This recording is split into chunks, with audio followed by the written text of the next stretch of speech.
Hello, welcome to all my dear students. भाई कैसे हैं आप सभी? आप सब बहुत बढ़िया होंगे भैया और अपनी तैयारी में जुटे हुए होंगे, क्यों तैयारी करना हमारे लिए जरूरी है। एग्जाम्स इस बार फरवरी में है, बोर्ड एग्जाम्स, तो सभी के लिए अब टाइम की जो है शॉर्टेज होती चली जाएगी और हमें इनको पढ़ाई हमारे लिए जरूरी इंपॉर्टेंट हो जाएगी। इसलिए हमें कम समय में जितना रिवीजन हो सके उतनी बार इनको रिवाइज करना है। साथ ही साथ सारी चीजों को हम यहाँ देखते हुए चलेंगे और हर चीज को हम नोट भी करते चलें, जिससे आपकी तैयारी बढ़िया होती जाए। अब देखिए, एल्कोहल फिनोल ईथर की हम बात कर रहे हैं। एल्कोहल फिनोल ईथर में हमने इसका जनरल इंट्रोडक्शन की बात कर ली, सामान्य परिचय की बात कर ली आपने, और इसमें जो है आज की क्लास में हम क्या पढ़ने वाले हैं, समावयवता की बात करेंगे। एल्कोहलों में समावयवता और एल्कोहल की संरचना, इसकी बात करेंगे। इससे पहले की क्लासेस आपने देख ली होंगी, नोमेनक्लेचर्स को आपने देख लिया होगा, नामकरण एल्कोहल्स का कैसे करते हैं। हर चीज को बारीकी से हमें सीखना है और उसको जितनी बार हम रिवाइज कर सकें, ज्यादा रिवीजन हमें करना है।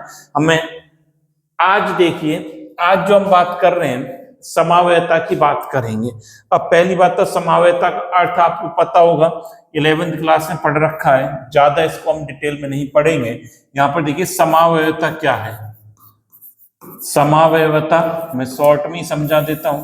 समावयवता में क्या होता है सर, अणुसूत्र समान होते हैं, दो या दो से अधिक यौगिक जिनके अणुसूत्र तो समान, बिल्कुल, लेकिन भिन्नता कहाँ रहेगी? कभी तो क्रियात्मक समूह में भिन्नता रहेगी, संरचना में भिन्नता रहेगी, स्थान में भिन्नता रहेगी। इस प्रकार की समावयवता आपने कई प्रकार की पढ़ी है। तो यहाँ पर अणुसूत्र समान होने वाला है। समावयवता में क्या होगा? अणुसूत्र आपने पढ़ रखा है कि अणुसूत्र मॉलिक्यूलर फॉर्मूला कहते हैं, जिसको क्या कहते हैं? मॉलिक्यूलर फॉर्मूला क्या रहेगा भाई? सेम रहेगा। मॉलिक्यूलर फॉर्मूला क्या रहेगा? सेम रहेगा। जैसे समावयवता की बात करूं, अभी एल्कोहलों की तो करेंगे, जनरल बात कर रहे हैं। जैसे एक कंपाउंड हमने ये लिखा CH3 CH2 CS2 नहीं CH3, ये कंपाउंड लिखा। अब इसके मॉलिक्यूलर अणुसूत्र की बात करें, अणुसूत्र कितना है सर? इसमें कार्बन है 4, तो C4। अणुसूत्र कैसे बनता है ये आपको पता होगा कि C4 ये लिख दिया। जितने जो जो एलिमेंट हैं तत्व उन सबको लिखेंगे, और हाइड्रोजन कितने? 3 5 7 और 3 10, H10 लो, ये लिख दिया ये। अब यहां पर देखिए, इसके बाद इस कंपाउंड को हम ऐसे लिखें CH3 CH CH3 CH3, इसको इस प्रकार से भी लिख सकते। अब इसकी श्रृंखला में परिवर्तन कर दिया। किसमें परिवर्तन कराए भाई? श्रृंखला में परिवर्तन कराए बच्चों। अब यहां पर आप देख रहे हो एक सीधी श्रृंखला है, यहां पर इसकी एक शाखा निकल गई, ब्रांच निकल गई, तो श्रृंखला में परिवर्तन हुआ। अब श्रृंखला में परिवर्तन हो गया यहां पर, तो अब इसका अणुसूत्र बताना क्या है? इसमें भी सर कार्बन तो 4 है, कार्बन तो 4 है, यहां भी कार्बन तो 4 है, और हाइड्रोजन कितने? 10, हाइड्रोजन भी 10। इन दोनों में देखो C4H10 C4H10, लेकिन इनकी श्रृंखला में, संरचना में क्या है? अंतर है। तो श्रृंखला समावयवता हो गई, इस श्रृंखला में क्या हो गया? अंतर हो गया। ऐसे ही एल्कोहल की बात करेंगे। एल्कोहल में कौन कौन सी समावयवता पाई जाएगी, उस बात को हम देख लेते हैं एक बार, तब आगे इनकी बात करेंगे। देखिए क्या लिखा हुआ है, एल्कोहल श्रृंखला समावयवता, अभी देखा था, श्रृंखला समावयवता प्रदर्शित करते हैं। स्थिति समावयवता, स्थिति में भिन्नता रहेगी। किसकी स्थिति? पता चल रहा है वो क्रियात्मक समूह की स्थिति, क्रियात्मक समूह समावयवता और प्रकाशिक समावयवता प्रदर्शित करते हैं, दिखाते हैं। लेकिन मेटामेरिज्म शो नहीं करते, टोटोमेरिज्म नहीं करते, ज्यामितीय समावयवता प्रदर्शित नहीं करते हैं। हमें केवल इन 4 की बात करेंगे।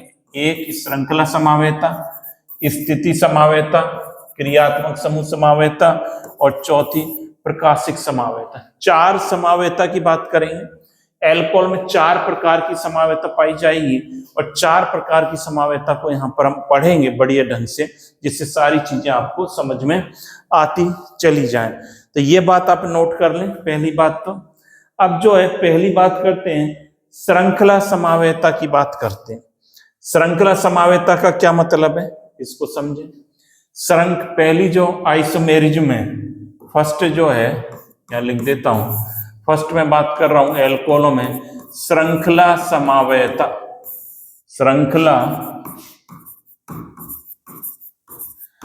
श्रृंखला समावेता की बात करेंगे, मतलब इसमें श्रृंखला में भिन्नता रहेगी सर।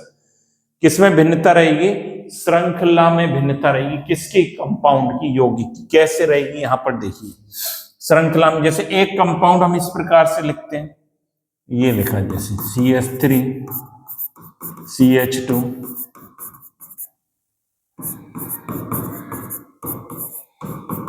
ये सीधी श्रृंखला वाला यौगिक है। अब इसका अणुसूत्र बता सकते हो क्या? बिल्कुल बता सकते हैं। अणुसूत्र क्या हो गया इसका? यहां पर देखिए, कार्बन कितने? 4 हैं, तो सर C4 हो गया। C4 हो गया। अणुसूत्र क्या हो गया इसका? C4। और हाइड्रोजन 3 5 7 8 9 और 1 10 H10 है सर, और O। ये इसका अणुसूत्र हो गया। इस यौगिक का अणुसूत्र क्या हो गया? ये हो गया। अणुसूत्र ये बन गया इसका C4H10O बन गया। अब यहां की बात करें, इसके बाद इसका दूसरा जो है, ये एग्जाम्पल है इसका, यहां पर देखिए, ये एग्जाम्पल है C4H10O, इसका उदाहरण है। अब इसकी श्रृंखला में परिवर्तन कर दें। क्या करना है आपको? इसकी श्रृंखला में परिवर्तन कर दो। कैसे करोगे परिवर्तन? यहां पर देखें। अब इसको मैं इस प्रकार से लिख देता हूं, 2 3, ये OH तो यहीं, और इसको यहां लिख दो। देखना, अब देखिए कार्बन यहां पर कितने हो गए? कार्बन 4 ही है सर, अब भी 4 है। यहां पर H लिख दो। यहां पर अब भी कार्बन तो 4 ही है। हाइड्रोजन 3 6 7 8 9 10 हो गए सर, हाइड्रोजन 10 हो गए, O हो गया, ये हो गया C4H10O बन गया। C4H10O, मतलब यहां पर आप देख रहे हो OH की स्थिति परिवर्तित नहीं हुई। OH तो यहां भी 1 कार्बन पर था और यहां भी पहले कार्बन पर है। OH की स्थिति तो सेम रही, लेकिन आप देख रहे हो भाई श्रृंखला में परिवर्तन हो गया, इसलिए इसको क्या कहते हैं? श्रृंखला समावेता कहते हैं। तो एल्कोहल ये श्रृंखला समावेता प्रदर्शित करते हैं। इसका नाम तो क्या हो गया? नाम अगर हम देखें तो 1-ब्यूटेनॉल है। ये क्या है? ये तो 1-ब्यूटेनॉल है या N-ब्यूटेनॉल हो गया। इसका नाम क्या हो गया? 1 2 3 2-मेथिल 1-प्रोपेनॉल। क्या बोलेंगे इसको? 2-मेथिल प्रोप, ऐसे भी लिख सकते हैं 1-ऑल। इस प्रकार से भी इसका नाम लिखा जा सकता है। ये तो आप जानते हैं 1-ब्यूटेनॉल, इसको क्या बोलेंगे? 1-ब्यूटेनॉल, ये 1-ब्यूटेनॉल हो गया। तो इस प्रकार से श्रृंखला में भिन्नता यहां पर पाई गई है। और कैसे लिख सकते हैं? और देखिए, और बात करें अपन, जैसे एक कंपाउंड हमने ये लिखा, श्रृंखला में भिन्नता की बात कर रहे हैं, एक कंपाउंड ये लिखा CH3 और CH2 CH3 CH2OH। इसी को मैं ऐसे लिख सकता हूं क्या? CH3 CH CH3 OH, ऐसे बना सकते हैं क्या? बिल्कुल बना सकते हैं सर। इसको ऐसे भी बना सकते हैं यहां पर, लेकिन OH की स्थिति परिवर्तित हुई। यहां पर OH की स्थिति हमें परिवर्तित नहीं करनी है, OH को सेम स्थिति पर रखना है। तो और इसका एग्जाम्पल हम इस प्रकार से लिख सकते हो, 2 3 4 5 OH यहां लिखा, और 1 2 3 और 4 OH ऐसे लिख दिया। एक कंपाउंड हमने इस तरह से लिख दिया, ऐसे स्केलेटन बना दिया। तो ये भी क्या हुआ, श्रृंखला समावयता का उदाहरण है। ये भी हमारा भाई क्या है, श्रृंखला समावयता का उदाहरण बन गया। ये भी बन गया। ये 1 पेंटेनॉल है, 1 पेंटेनॉल, यहां पर 1 पोजीशन 2 3 4 5 1 पेंटेनॉल। ये 2 3 4 3 पर क्या आ रहा है, मिथाइल। नंबर कहां से डालना है बच्चों, जहां से हमारा क्रियात्मक समूह क्या हो, नियर हो, नियरेस्ट हो। क्रियात्मक समूह नियरेस्ट हो, वहां से हमें नंबर डालेंगे। तो 3 मिथाइल क्या हो गया, ब्यूटेनॉल हो गया। 3 मिथाइल ब्यूटेनॉल हो गया। ये क्या हो गया, 1 पेंटेनॉल हो गया। तो श्रृंखला समावयता में बेसिकली क्या अंतर आएगा, श्रृंखला चेंज हो जाएगी। ये बात आपने समझ ली कि यहां पर जो है श्रृंखला में परिवर्तन होगा, श्रृंखला समावयता की जब हम बात करते हैं। और इसको नोट कर लें एक बार, तब आगे की बात करते हैं। आपने नोट कर लिया सभी बच्चों ने, श्रृंखला समावयता की बात हो गई। अब दूसरे प्रकार की जो समावयता पाई जाती है भाई अल्कोहल में, और कौन सी होती है, श्रृंखला की बात कर ली। अब बात करेंगे स्थान समावयता। एक और जो समावयता इनमें पाई जाएगी वो कौन सी होगी, स्थान समावयता की बात करेंगे। यहां पर देखिए, अब बात करेंगे सेकंड नंबर की जो समावयता है वो क्या है, लो सेकंड बात कर रहा हूं, डेट इज स्थान समावयता। स्थान समावयता में क्या होगा, कोई बता सकता है, भाई बोलना पड़ेगा। कोई बच्चा बता सकता है कि स्थान सर इसमें क्या होगा, स्थान की भिन्नता होगी। किसका स्थान, क्रियात्मक समूह का। क्रियात्मक समूह कौन सा है हमारा अल्कोहल में, OH है। तो OH का स्थान परिवर्तन होगा। अभी लिखा था एक एग्जाम्पल, आपको ध्यान है तो अभी कुछ देर पहले लिखा था, OH की स्थान परिवर्तन होगा। कैसे, जैसे उदाहरण देखिए, इसमें क्या होगा, स्थान परिवर्तन होगा क्रियात्मक समूह का। क्रियात्मक समूह का क्या होगा, स्थान परिवर्तित होगा। स्थान परिवर्तित होगा। कैसे होगा, यहां पर देखिए स्थान परिवर्तित कैसे होगा। जैसे एक कंपाउंड हमारे पास ये है CH3 CH2 CH2OH, ये कंपाउंड है 1 प्रोपेनॉल। क्या ये 1 प्रोपेनॉल है। अब इसमें कहां पर है OH, आपको पता है पहली स्थिति पर है, एक कार्बन पर है। इसके स्थान को परिवर्तित कर दूं, कैसे, CH3 CHOH CH3, ये परिवर्तित कर दिया। इसका स्थान परिवर्तित कर दिया तो अब कहां पर आ गया, अब आ गया सर 2 स्थिति पर आ गया। ये कहां पर गया, 2 प्रोपेनॉल अभी लिखा था ना। तो ये 1 प्रोपेनॉल, इसका वो देख लो अणुसूत्र, इसमें अणुसूत्र में C3 है और 3 5 7 8 H8 है, O है इस वाले में। इसकी बात करो, इसमें भी सेम है क्या, C3 है सर, इसमें भी C3 है और 3 2 5 3 8 हाइड्रोजन है, O है। तो इसमें भी अणुसूत्र यही आ रहा है। बात आ रही समझ में, अणुसूत्र तो समान आ रहा है लेकिन स्थान परिवर्तित हो गया।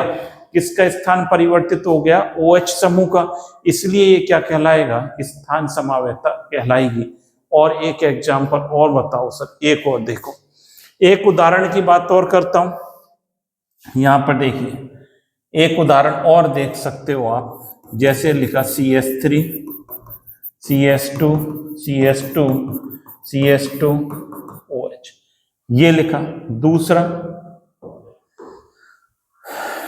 क्या कर दें, अब इसका स्थान परिवर्तित करो, CH3 CH2 CHOH CH3, इसका स्थान परिवर्तित कर दिया।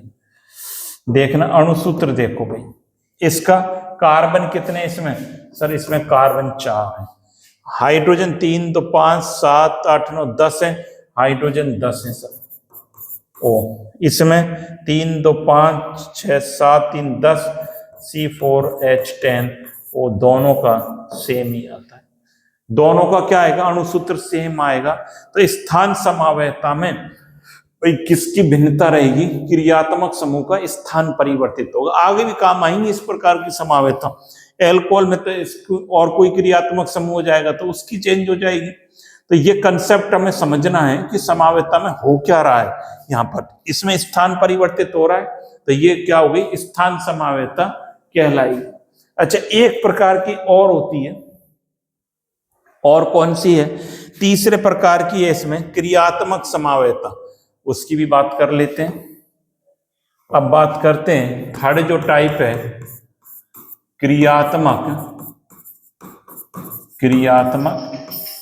क्रियात्मक समावयता की बात करेंगे यहां पर।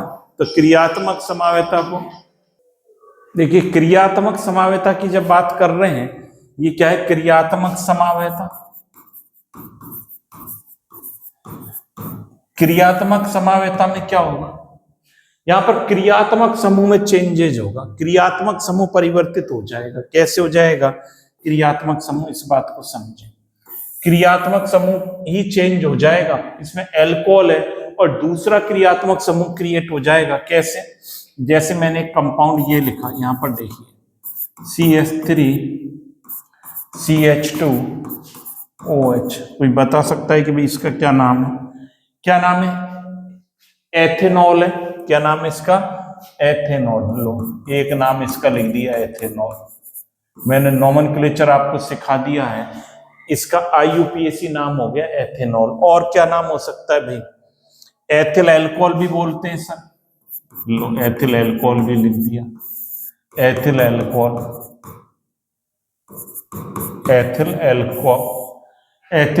भी लिख दिया। और क्या हो सकता है इसका नाम, एक इसका व्यवसायिक नाम क्या हो सकता है सर, अन अल्कोहल, ये भी लिख दिया इसका नाम, ग्रेन अल्कोहल। और एक नाम और हो सकता है व्युत्पन्न पद्धति में, और क्या बोलेंगे, ये मिथाइल है तो इसको क्या बोलेंगे, मेथिल। आपको याद हो तो क्या बोलेंगे, मेथिल कार्बिनोल, मेथिल कार्बिनोल। ये इतने सारे नाम हो सकते हैं कंपाउंड के, आप देख रहे हो। ये IUPAC नोमेनक्लेचर है, ये साधारण कॉमन नाम है, ये व्यवसायिक नाम है, ये व्युत्पन्न नाम है। तो एथिल अल्कोहल हो गया। अच्छा, इसका अणुसूत्र देखिए क्या है, हमें अणुसूत्र से मतलब है। तो C तो 2 है सर, 3 2 5 6, H6 से O है, ये इसका अणुसूत्र है। अब देखिए इसका मैं इस तरह से दूसरा कंपाउंड लिखता हूं, इस प्रकार से लिखते हैं CH3OCH3। इसको इस तरह से लिखा। इसका पहले अणुसूत्र चेक कर लें, C2 बिल्कुल C2 है, H6 है और O, ये दोनों देख लो सिमिलर है क्या, नहीं बिल्कुल सिमिलर है सर। लेकिन इसमें क्रियात्मक समूह कौन सा है, ये क्रियात्मक समूह को पहचान रहे हो सर, इसमें ईथर है, तो ये क्या, डाईमेथिल ईथर, क्या बोलेंगे, डाईमेथिल ईथर। IUPAC नाम क्या हो जाएगा, मिथॉक्सीमेथेन,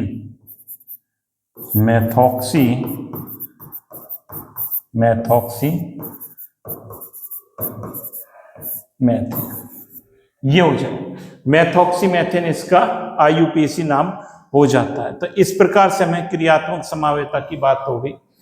अब एक समावयता और इसमें पाई जाती है, देखिए पहले हमने श्रृंखला की बात करी, फिर स्थान समावयता की बात करी, अब बात कर रहे हैं क्रियात्मक समावयता की बात कर रहे हैं। क्रियात्मक समावयता में अब जब बात करेंगे क्रियात्मक समावयता की बात करेंगे, क्रियात्मक समावयता की बात कर ली, 3 प्रकार की बात कर ली हमने समावयता। एक और है प्रकाशिक समावयता। प्रकाशिक समावयता और पाई जाती है अल्कोहलों में। अब कोई बच्चा बता सकता है कि कोई स्टूडेंट कि प्रकाशिक समावयता में क्या होगा,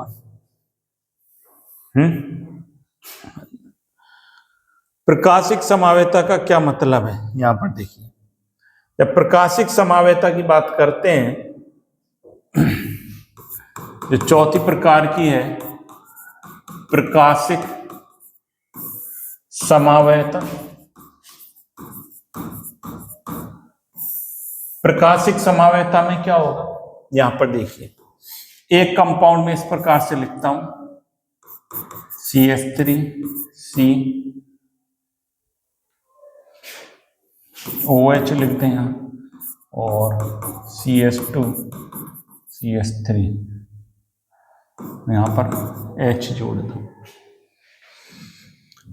ये कंपाउंड लिखा, इसमें आपको क्या समझ में आता है भाई ये बताओ। पहले तो इसका नाम बताओ क्या है, नाम से नंबर कहां से डालेंगे, यहां से डालोगे क्या 1 2 3 4, एक तरीका तो ये है।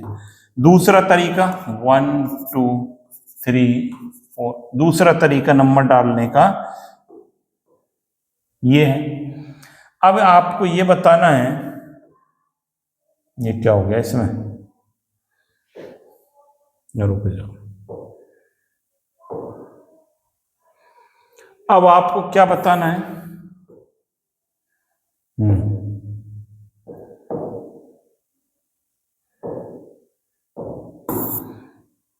देखो बताना ये है कि कौन सा मेथड इसमें सही है नंबर डालने का। भाई ये बताओ कि एक तो ऊपर से मैंने नंबर डाला 1 2 3 4 से, एक नीचे से 1 2 3 4 करा, कौन सा करेक्ट है ये आपको बताना है।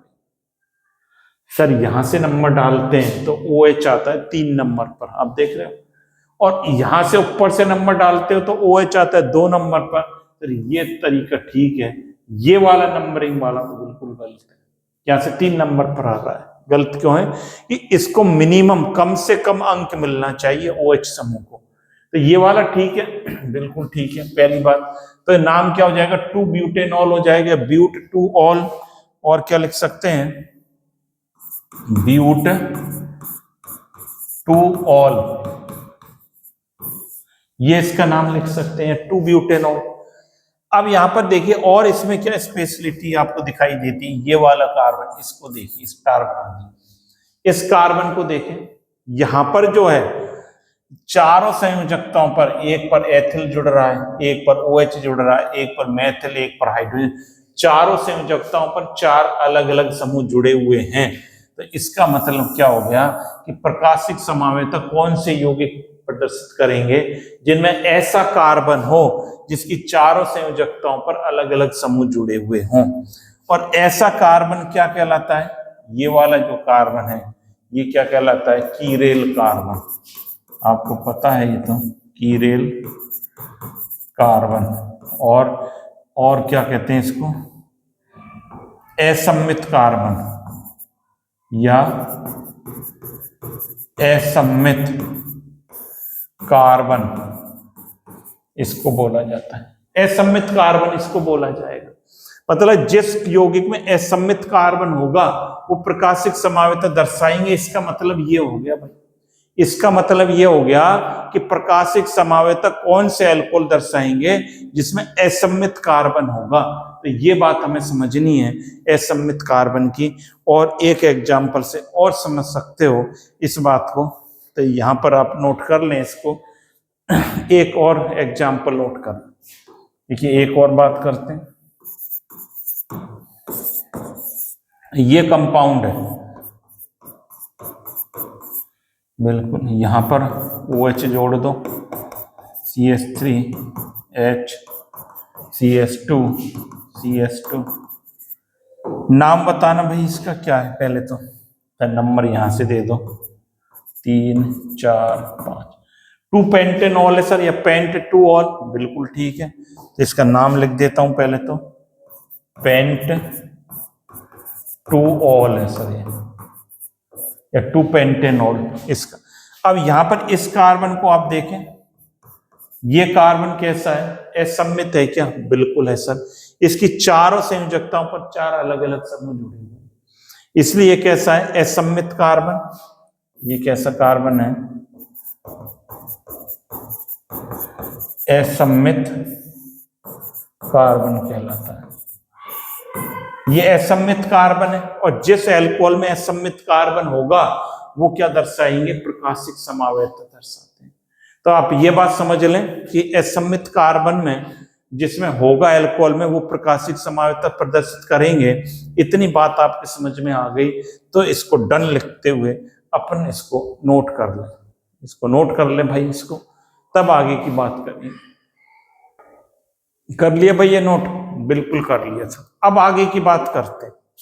आगे क्या बात करनी है अपने को, क्या समझना है? अल्कोहल की संरचना की बात करेंगे, अल्कोहल के स्ट्रक्चर की बात करेंगे। यहाँ इसको समझें पहले, तब यहाँ पर देखेंगे अल्कोहल की संरचना। अब जैसे कोई अल्कोहल है, अल्कोहल क्या होता है? ROH होता है, बिल्कुल होता है।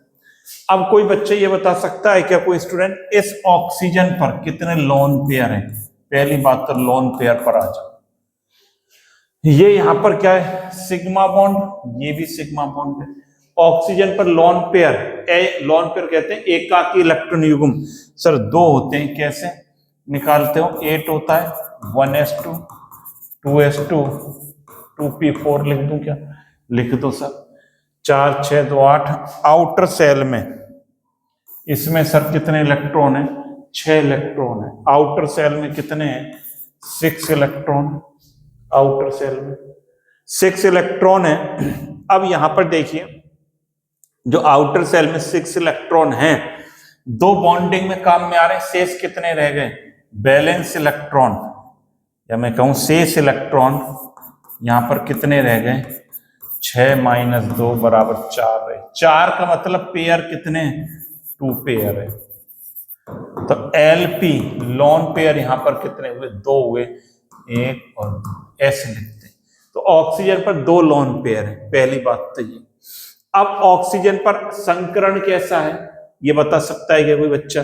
सर जब लोन पेयर 2 हैं और 2 सिग्मा बंध बना रहा है, जब संकरण की बात करेंगे तो यहाँ पर 2 लोन पेयर है, 2 सिग्मा बंध बना रहा है ऑक्सीजन, तो संकरण कैसे निकालेंगे? यहां देखो, संकरण की बात करते हैं। संकरण किस पर? O पर, ऑक्सीजन पर। लोन पेयर 2, 2 सिग्मा बॉन्ड, 2 + 2 = 4, और 4 का मतलब भाई क्या होता है बता सकता है क्या? sp3 संकरण। 4 का मतलब क्या हुआ? sp3 संकरण, मतलब ऑक्सीजन पर sp3 संकरण होता है। बिल्कुल सही बात है सर, इसमें कोई दिक्कत नहीं है, इस पर sp3 संकरण होगा ऑक्सीजन पर। ये क्या है? R, ये तो एल्किल समूह, ये आपको पता है। एल्केन से एक हाइड्रोजन रिमूव करते हैं तो क्या बन जाता है? एल्किल बन जाता है। तो ये भी आपको पता है। यहाँ पर देखिए, ये मैं ऐसे लिख सकता हूं इसको,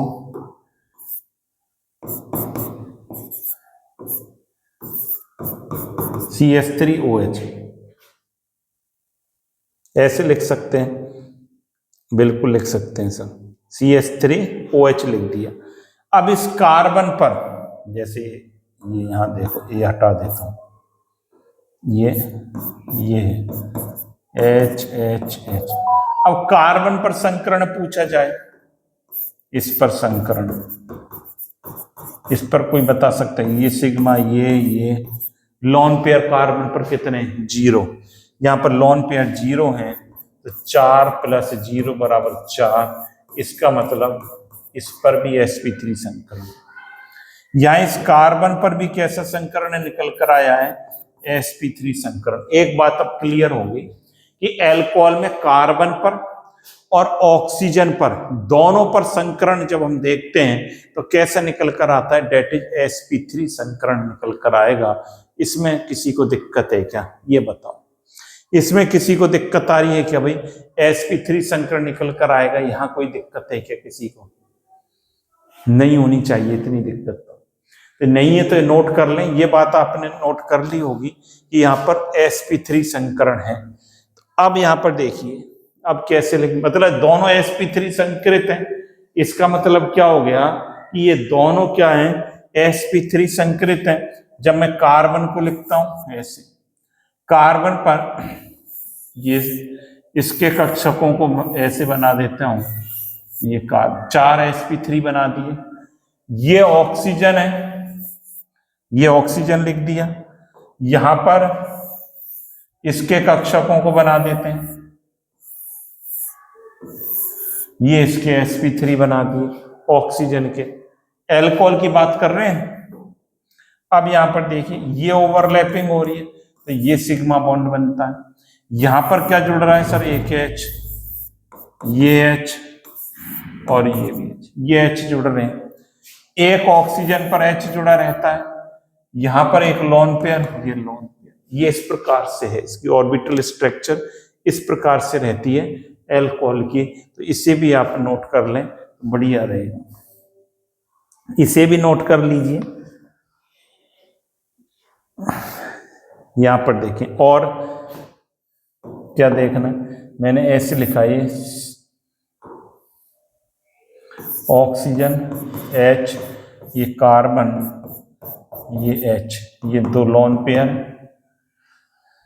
एक चीज और देख रहे हैं यहां पर कि जो है बॉन्ड लेंथ की बात करें, यदि हम ऑक्सीजन हाइड्रोजन बॉन्ड लेंथ ये वाली, ये 96 होती है, 96, और यूनिट क्या है यहां पर, पीएम, पिकोमीटर, पिको, ये 142 पिकोमीटर है। कार्बन और ऑक्सीजन की जो लेंथ है कितनी है, 142 पिकोमीटर। वैसे पूछी नहीं जाती है ये, तो वैसे ही आप समझ लें कि 142 और ये 96 है।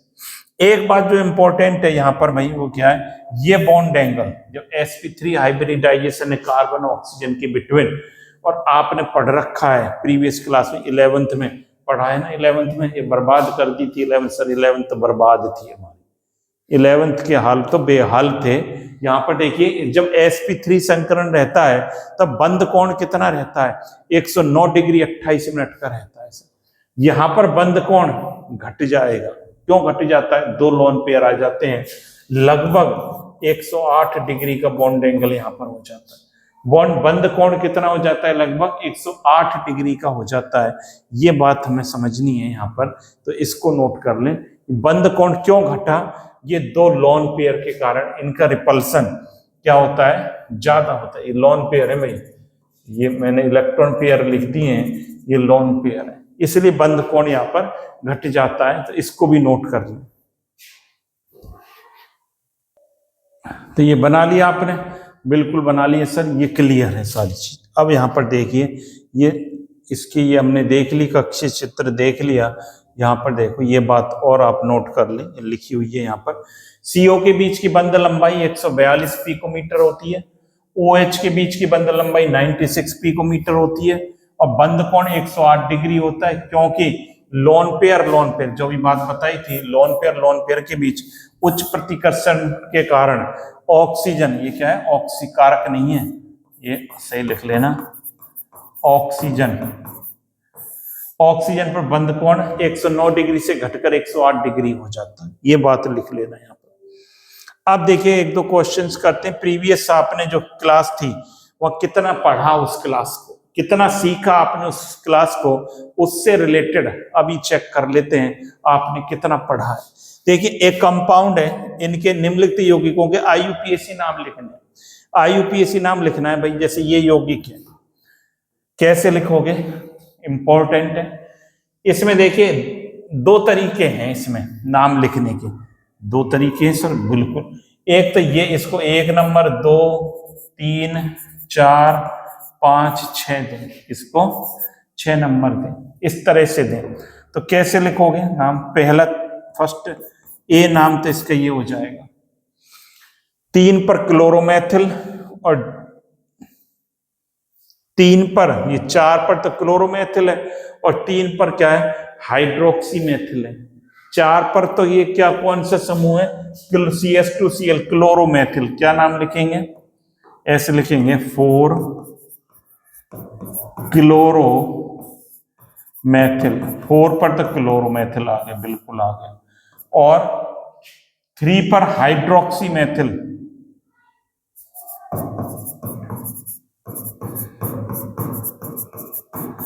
3 पर हाइड्रोक्सीमेथिल आ गया, लो आ गया हाइड्रोक्सीमेथिल। 2 पर मेथिल आ रहा है सर, 2 पर मेथिल आ रहा है। और टोटल चेन कितने हैं, हेक्सेन। हेक्सेन। एक तरीका तो ये है, देखो 2 पर मेथिल आ रहा है और क्या हो गया, हेक्सेन हो गया। दूसरा तरीका क्या है इसका, एक तरीका और है भाई इसका। एक तरीका ये कि OH को 1 नंबर दिया जाए, यहां 1 नंबर दें, क्या दें, कलर चेंज करता हूं, ये 1 नंबर, 2 नंबर, 3, 4, 5 ऐसे भी लिखा हुआ है, 1 2 3 4 5। तो यहां पर आपको दिखाई दे रहा है 3 पर क्लोरोमेथिल आ रहा है, 3 क्लोरोमेथिल, ये तो क्लोरोमेथिल आ रहा है। 2 पर क्या आ रहा है, 2 पर देखो, 2 पर आपको क्या लगता है, ये 2 कार्बन है, इस पर ये वाला समूह आ रहा है, या तो ये आइसोप्रोपिल है, ये इसको क्या बोल सकते हैं, आइसोप्रोपिल बोल सकते हैं, या क्या बोल सकते हैं, इसको ऐसे भी बोल सकते हैं, आइसो, इसको ऐसे ही बोल सकते हैं, 1 2 1 methyl, 1 methyl ethyl, 1 methyl ethyl, इस प्रकार से भी बोला जा सकता है, 1 मेथिल एथिल, 3 क्लोरोमेथिल, 2 1 मेथिल एथिल, और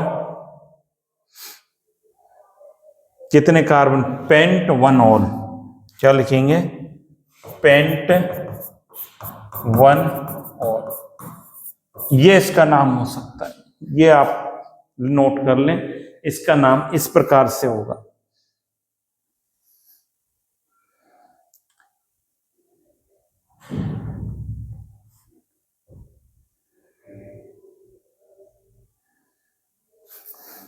नोट कर रहे हो भाई, कर लिया ये नोट, तो अगला एक कंपाउंड और देखेंगे, और देखेंगे, यहां पर देखें, ये कंपाउंड है भाई, नंबर डला हुआ है, अब नामकरण इसका करो, नोमेनक्लेचर कैसे करेंगे, यहां देख रहे हो 1 2 3 4 5 6 नंबर, यहां से क्यों डाला, OH नजदीक है। सब्स्टिट्यूएंट्स यहां पर जो समूह जुड़े हुए हैं, क्या क्या जुड़े हुए हैं उनको लिख दें, 2 पर मेथिल आ रहा है और 5 पर मेथिल आ रहा है, तो क्या लिखूंगा, 2 5 डाई मेथिल, ये लिख दिया, 2 5 डाई मेथिल लिख दिया। और बोलो कि टोटल कितने कार्बन की चेन है, 6 कार्बन की चेन है, तो हेक्सेन, क्या लिखेंगे, हेक्सेन, 1 और 3 पर ऑल है, तो 1 3 डाई ऑल, ऐसे लिखा जाएगा, 1 3 डाई ऑल, ये इस प्रकार से लिखा जाएगा। और देखिए, ये ये अच्छा है, इसको लिखो, इसका क्या नाम हो जाएगा, इसमें सर 3 पर ब्रोमो आ रहा है, तो 3 ब्रोमो लिख दे भाई, 3 ब्रोमो लिख दिया, ये तो सब बच्चा बता देगा, अब क्या लिखूं ये बताओ, ये तो हर बच्चा बता देगा, 3 पर ब्रोमो आ रहा है, ये बात तो बता दी हर बच्चे ने, अब क्या लिखूं, सर ये क्या है, बेंजीन नहीं है भाई, ये साइक्लोहेक्सेन, क्या है ये, साइक्लोहेक्सेन, ये साइक्लोहेक्सेन, और 1 ऑल है, 1 ऑल है सर, 3 ब्रोमो साइक्लोहेक्सेन 1 ऑल, ऐसे लिखेंगे। और देखिए भाई, तो अपनी नॉलेज को चेक करते रहे भाई, कि हमने जो प्रीवियस क्लास देखी थी उसमें से हम कितना सीख पाए। यहां पर देखिए, अब इसका नंबरिंग करें, नंबरिंग यहां से किया गया है 1 2 3, क्योंकि OH यहां से 3 नंबर पर आ रहा है, यहां से करता हूं 1 2 3 4 5, ये 4 पर आ रहा है, तो ये तरीका गलत है, ये तरीका 6 सही है। टोटल कितने कार्बन की चेन है, 6 की है सर, तो क्या लिख दें, हेक्स, और 1 पर ईन आ रहा है, 1 ईन आ रहा है, और 3 पर ऑल, 3 ऑल आ रहा है सर, 1 पर इन, 3 पर ऑल आ रहा है, नोट कर, 1 इन और 3 ऑल आ रहा है।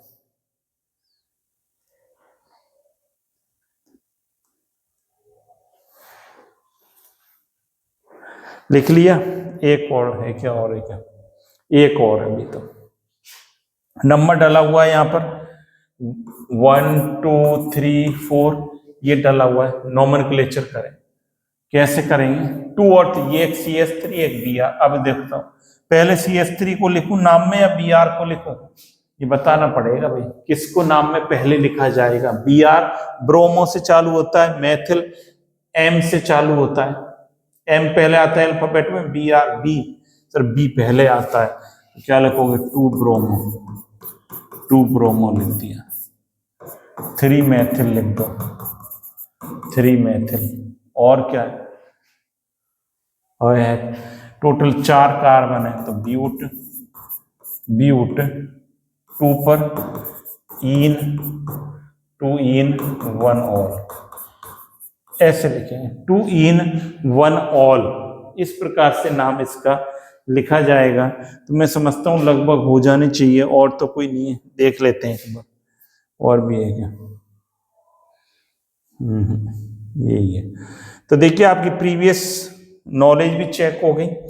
ये आज हमने पढ़ लिया, इसकी स्ट्रक्चर पढ़ ली, एल्कोहल की स्ट्रक्चर क्या है, समावेता की बात कर ली, कुछ कंपाउंड के नामनक्लेचर नामकरण की भी बात करी, ये भी प्रैक्टिस में आना जरूरी है। तो ये सब चीजों को आप रिवाइज करेंगे, बार बार पढ़ेंगे, तो आपके लिए बेनिफिट रहेगा। और सारी क्लासेस को आपको क्रम वाइज देखना है, अगर क्रम वाइज नहीं देखेंगे तो समझ में हमारे नहीं आएगा। साथ ही साथ ज्यादा से ज्यादा स्टूडेंट्स को शेयर करते रहें, और उसमें आपका भाई कोई पैसा खर्च नहीं होता है शेयर करने में, जिसमें बेनिफिट आपका ये होता है कि आपके फ्रेंड्स को भी, मिलने वालों को भी इनका बेनिफिट मिलता है। तो लगातार इनको शेयर करते रहें, और आप भी पढ़ते रहें, खुश रहें, मस्त रहें। नई क्लास में नए टॉपिक के साथ मिलेंगे, जब तक के लिए सभी को thank you, have a nice day.